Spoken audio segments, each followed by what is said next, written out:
महाराष्ट्र की राजनीति में बड़ा भूचाल देखने को मिल रहा है। उसी ओर कांग्रेस भी अपने आमदारों को किस तरह से सुरक्षित रखे उसकी उपाय योजना कर रही है, जिसके उपलक्ष्य में कल एक मीटिंग भी रखी गई है। बता दें, इसी उपलक्ष्य में महाराष्ट्र के भिवंडी इलाके में महाराष्ट्र प्रदेश कांग्रेस कमेटी महासचिव रानी अग्रवाल द्वारा पत्रकार परिषद का आयोजन किया गया था, जहां पर रानी अग्रवाल ने बताया कि महाराष्ट्र की राजनीति को देखते हुए कांग्रेस के सारे आमदार को इकट्ठा किया गया है और वह सारे आमदार एकजुट और मजबूती से कांग्रेस पक्ष के साथ खड़े हैं। साथ ही में रानी अग्रवाल ने यह भी मांग की है कि नाना पटोले को विरोधी पक्ष नेता बनाया जाए। राष्ट्रवादी में जो फेरबदल हुए हैं तो उसके कारण आज ये पत्रकार परिषद ली गई है कि हमारे कांग्रेस पार्टी महाराष्ट्र प्रदेश कांग्रेस कमेटी की भूमिका आने वाले समय में सबसे बड़ी भूमिका रहेगी और सबसे सीनियर पार्टी कहलाई जाएगी। और ये पहले से ही निश्चित था और ये सभी को मालूम था कि अजित दादा पवार बीजेपी में जाने वाले हैं, इसमें कोई दो राय नहीं है। लेकिन कुछ वक्त का वो इंतज़ार देख रहे थे। माननीय शरद पवार जी को भी पता था कि ये जाने वाले हैं, इसलिए सुप्रिया सुले जी को उन्होंने देश का कार्याध्यक्ष बनाया। लेकिन बहुत ही अफसोस के साथ ये कहना पड़ेगा कि प्रफुल्ल पटेल जी जैसे, छगन भुजबल जैसे लोग जो उनके राइट लेफ्ट हैंड कहे जाते थे, वो भी उनका साथ छोड़कर इस उम्र में चले गए। ये बहुत ही दुखदाई बात है। अब हमारे महाराष्ट्र के प्रभारी इंचार्ज एच.के. पाटिल जी कल मॉर्निंग की फ़्लाइट से आ रहे हैं। विधान भवन में उन्होंने एक मीटिंग ली है कांग्रेस के जितने भी एमएलएज हैं उनकी, और आगे की भूमिका सभी सीनियर्स लोग मिलके उनके साथ तय करेंगे और शाम की फ़्लाइट से वो दिल्ली जाके पूरा रिपोर्ट करेंगे। आने वाले 2024 के इलेक्शन में कांग्रेस सबसे निष्ठावान और सबसे हमारे आमदार जितने भी हैं सब एकजुट बंधे हुए रहने की उन्होंने आज ताकत दिखाई है। और मैं जो देख रही हूँ, मेरा भी कांग्रेस पार्टी के अंदर हर एक पदों पर 48 साल हो गए हैं,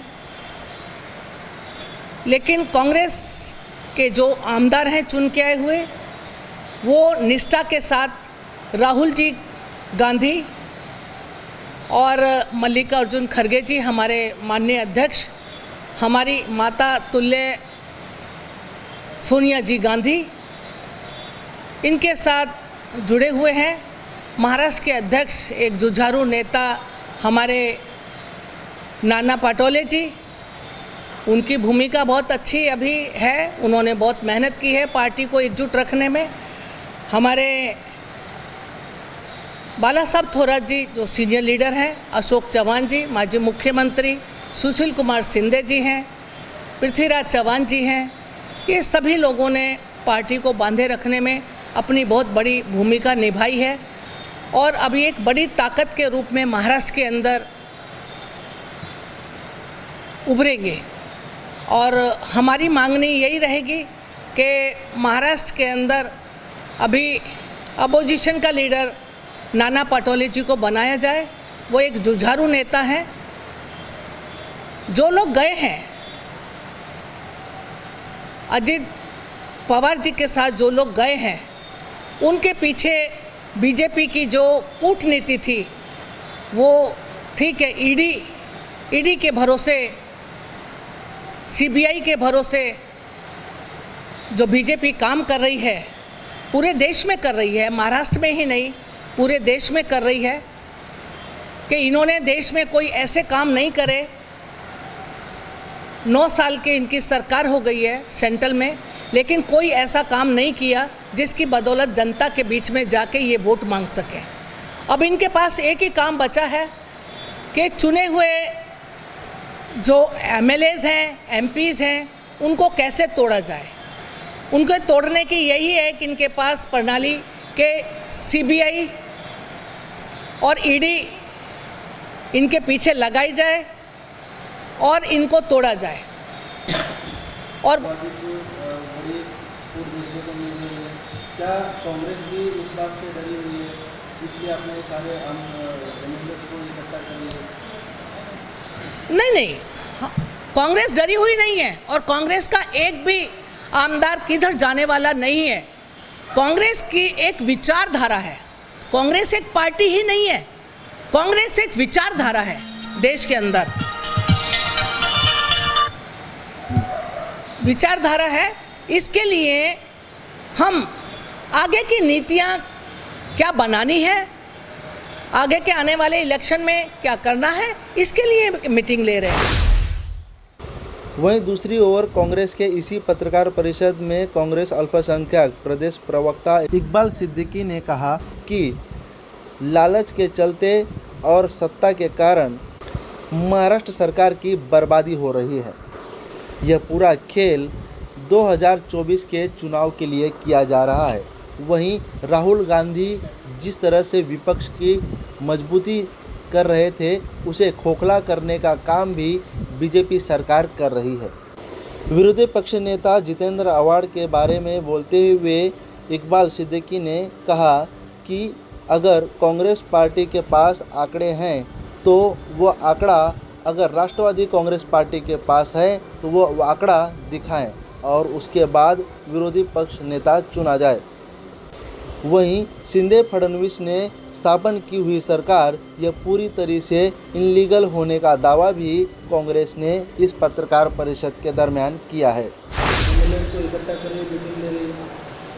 देखिए, जो आज महाराष्ट्र में हो रहा है ऐसी कभी किसी ने कल्पना नहीं की होगी, क्योंकि महाराष्ट्र की राजनीति बहुत साफ़ सुथरी राजनीति थी, आइडियोलॉजी की राजनीति थी। जो जिसके साथ रहता था वो रहता था।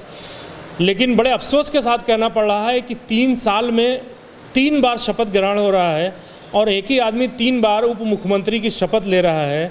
अजीत दादा पवार की जो सत्ता की उनकी जो चाहत है, जो भूख है ना, वो इस महाराष्ट्र को बर्बाद कर रही है। आपने देखा होगा कि पहले वो देवेंद्र फडणवीस जी के साथ जाके सुबह सुबह शपथ लेते हैं, बाद में वापस आते हैं, फिर शिंदे जी के साथ शामिल होते हैं, उप मुख्यमंत्री बनते हैं और 1 साल भी बगैर सत्ता के नहीं रह सकते। वापस से जाके शिंदे सरकार में शामिल हो गए, उप मुख्यमंत्री बन रहे। लेकिन दिक्कत क्या है जानते हैं? ये सब खेल जो खेला जा रहा है वो 2024 को लेकर के खेला जा रहा है। ये कोई सिर्फ सत्ता की महाराष्ट्र की राजनीति की बात नहीं है, क्योंकि पूरे देश में मोदी के खिलाफ जो माहौल बन रहा था 2024 के लिए, तमाम विपक्षी दल जो एक हो रहे थे, उसको कहीं न कहीं से उन्होंने ये सोचा कि इसको हवा निकाला जाए, इसकी काट रखा जाए। इसलिए वो तमाम लोग जिनके ऊपर ईडी का केस था, वो तमाम लोग किरीट सोमैया, हसन मुशर्रफ के ऊपर रोज़ आरोप लगा रहे थे और आज वही हसन मुशर्रफ उसी भारतीय जनता पार्टी के रहमो करम पे मंत्री बन रहे हैं। तो ये सारा खेल 2024 के लेके खेला गया है कि जो एक पूरा विपक्ष तैयार हो रहा था राहुल जी के नेतृत्व में, कांग्रेस के नेतृत्व में, तो उसको रोकने के लिए ये साजिश रची गई है, एक षड्यंत्र किया गया है और ये पत्ते बिछाए गए हैं। लेकिन उनको शायद पता नहीं है कि इस देश में लोकतंत्र है और यहाँ जनता जो है पत्ते बिछाती है। जिस तरह से कर्नाटक में उनका खेल खराब हुआ है, जिस तरीके से कर्नाटक में जनता ने कांग्रेस को चुना है, यही 2024 में होने वाला है। ये सत्ता का खेल ईडी के जरिए जो हो रहा है वो ज़्यादा लंबा चलने वाला नहीं है। दूसरी बात आपने कहा कांग्रेस के एमएलएस की,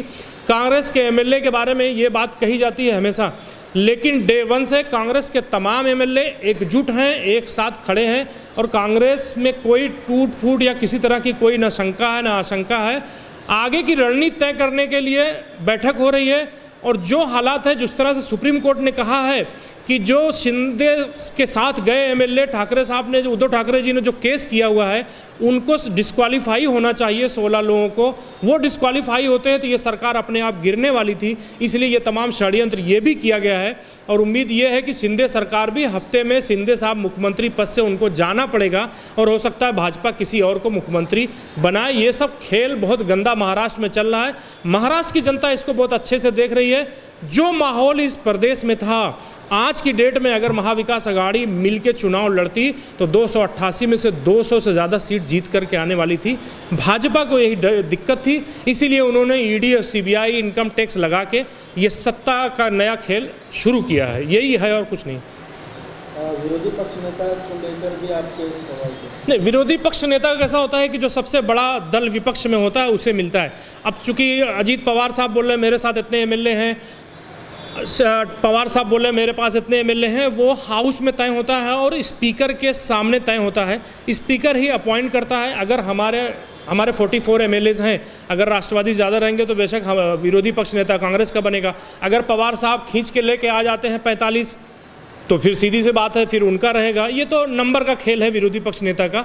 वो हाउस में जब जिस दिन सदन चलेगा उसी दिन फाइनल होगा और ये स्पीकर के हाथ में होता है। हालांकि स्पीकर पे ही उंगली उठी है कि स्पीकर ने जो अभी तक किया है सुप्रीम कोर्ट के आदेश से, वो स्पीकर ही इलीगल है और जो भी व्हिप जारी हुई थी वो भी इलीगल है। तो सुप्रीम कोर्ट के हिसाब से अगर देखा जाए तो ये सरकार ही पूरी तरह से इलीगल है।